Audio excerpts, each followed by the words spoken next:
এবং বিজেপির তরফ থেকে অভিযোগ করা হয় তিপ্রামথা এই সঙ্গে জড়িত। পাশাপাশি তিপ্রামথার সুপ্রিমো সামাজিক যোগাযোগ মাধ্যমে এই ঘটনাকে কেন্দ্র করে সিপিএমকে বিধলেন। কিভাবে দেখছেন বিষয়টা?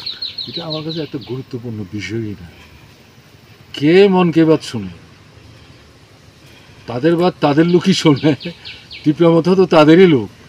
হঠাৎ করে তারা কেন খেপলো, কেন আক্রমণ করলো কে জানে। মার্ক্সবাদী কমিউনিস্ট পার্টির অনেক কাজ আছে।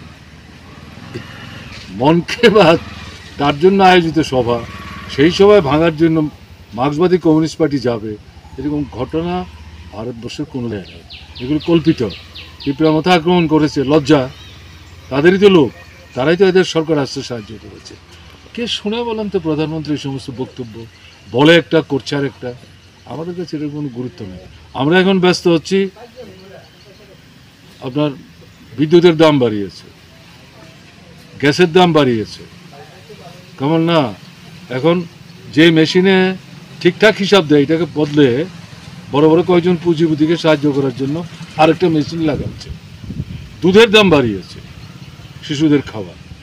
এগুলোর প্রতিবাদে সারা ত্রিপুরা এখন আন্দোলন চলছে। আমরা এগুলি সংগঠিত করার জন্য ব্যস্ত। আমাদের মনের বাত হলো এটা।